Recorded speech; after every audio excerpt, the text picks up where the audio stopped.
cloche. Il y a son regard d'abord qui est devenu plus sombre, plus fuyant, puis ses silences longs et inhabituels. Par moments, il semble ailleurs, littéralement ailleurs. Il s'interrompt en pleine phrase pour fixer un coin de la pièce, ne répond pas quand Debbie lui parle. D'ailleurs, il ne l'écoute pas non plus. Un jour, elle le surprend dans la salle de bain. Il fixe son propre reflet dans le miroir, le front en sueur. Il est là, derrière moi. Elle rit nerveusement, croit à une blague. Mais Arne ne sourit pas. Il ne sourit plus. Les colères d'Arne commencent ensuite à s'intensifier. Elles deviennent plus brèves et plus sèches.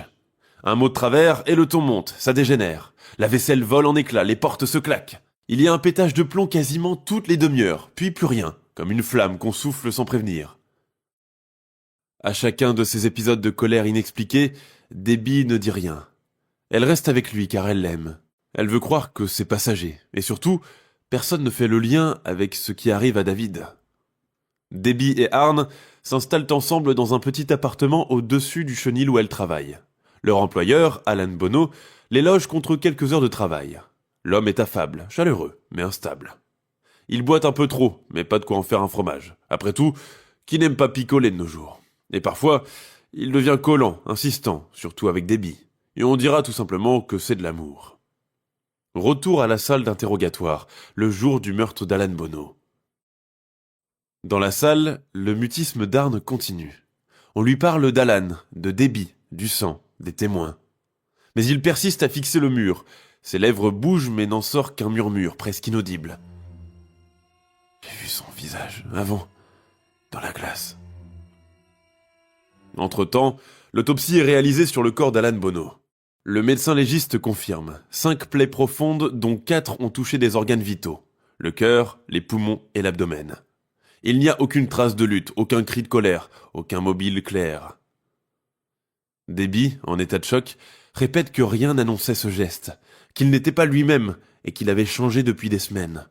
Ces mots interpellent son avocat, Martin Minella. Quelques jours plus tard, il entre dans le commissariat avec une ferme décision. Il a écouté les enregistrements, revu les carnets de Warren, interrogé la famille. Devant les journalistes massés à l'entrée du tribunal, il déclare d'un ton grave que son client plaidera non coupable pour cause de possession démoniaque. Un frisson traverse la foule. C'est une première dans la justice américaine. Jamais on n'a entendu auparavant une telle supercherie. Pour Minella, ce n'est plus simplement une affaire criminelle, mais une affaire d'ombre. Et le diable est officiellement invité à comparaître. Vient le jour du procès. Un procès pas comme les autres. Il s'ouvre à la cour supérieure de Danbury, en octobre 1981. La salle d'audience est bondée, on peut voir les visages crispés. Des micros sont tendus un peu partout. On veut voir, on veut entendre, comprendre. Arne Cheyenne Johnson est là, assis et silencieux. Il ne lève pas les yeux. À ses côtés, Debbie, sa compagne, ne le quitte pas. Brookfield retient son souffle. Les chuchotements se multiplient. La nouvelle court dans les journaux locaux, grimpe les échelons de la presse nationale, puis traverse l'Atlantique. Ce n'est plus une simple affaire de meurtre. Dès le début, l'affaire intrigue. Un jeune homme sans casier, sans antécédent, qui poignarde son propriétaire sans raison apparente, sans explication, et des témoins. Une scène nette. Trop nette même. Tout cela interroge, à juste titre. On veut comprendre. Le juge, Robert Callahan, est catégorique dès le départ. Il tape du poing et rappelle les règles du droit. Ce tribunal ne reconnaît pas l'existence du surnaturel comme élément de preuve. Le démon ne sera pas cité ici. La ligne est tracée. Minella comprend que le terrain de la possession est officiellement interdit. Mais il insiste. Il appelle à la barre Ed et Lorraine Warren, qui racontent tout. De l'exorcisme au basculement d'Arne en passant par David Glatzel. Il raconte les moindres détails sur les jours sombres et sur cette nuit où tout a changé. La salle se glace à mesure que les Warren décrivent les transes, les rires démoniaques, la voix qui a répondu « Il est à moi ». L'atmosphère est pesante. Certains jurés détournent les yeux. Mais voilà, aucune preuve tangible ne convainc. Les vidéos sont floues, les cassettes parasitées.